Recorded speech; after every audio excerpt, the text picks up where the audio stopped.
DUP leader Arlene Foster has written to the leaders of all 27 EU countries, telling them that Northern Ireland will not tolerate any difference in status between itself and the rest of the United Kingdom after the UK leaves the EU. Earlier this week, it had been suggested that Northern Ireland might remain in the customs union after Brexit, to prevent a hard border between itself and the Irish Republic. But, speaking to the DUP annual conference in Belfast, Ms Foster made it clear that Northern Ireland would leave the customs union. She said, "We will not support any arrangements that create barriers to trade between Northern Ireland and the rest of the United Kingdom, or any suggestion that Northern Ireland, unlike the rest of the UK, will have to mirror European regulations."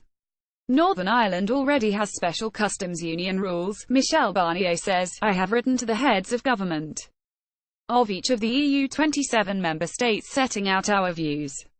Irish Prime Minister Leo Varadkar has said he will not allow Brexit negotiations to move on to trade until the Irish border issue is settled, and no one has yet offered a workable solution to the question of no hard border in Ireland, while one side of it remains in the EU's customs union and the other does not.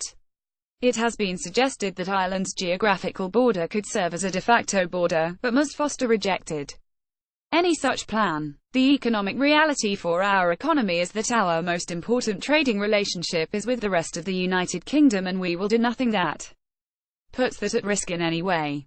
We welcome the assurances from the Prime Minister and the UK Brexit team that no such internal barriers will be countenanced, and that, as we join the then European community as one nation, we will leave as one United Kingdom." The DUP and Sinn Féin have still failed to form a government, 10 months after elections to the Northern Ireland's Assembly at Stormont, which returned more nationalists than unionists for the first time ever. Ms Foster did not hold back in her criticism of Sinn Féin, accusing them of glorying in the murder of the IRA. She added, "My thoughts are with the victims of Enniskillen, Kingsmills and Le Mans, and the many thousands of innocent victims who have conducted themselves with such dignity over the decades." One of the key stumbling blocks in the return to talks are over Sinn Féin demands for recognition of Irish language and culture. Ms Foster said she had been willing to set up a power-sharing agreement with no conditions, and deal with language and culture issues in parallel, but she told her Sinn Féin counterparts, "I respect the Irish language and those who speak it. However, respect isn't a one-way street. Respect works both ways. It's time that Sinn Féin started to respect our British culture. For too long they have shown nothing but disdain and disrespect for the national flag, the royal family, the armed forces, British symbols, the constitutional reality and the very name of this country."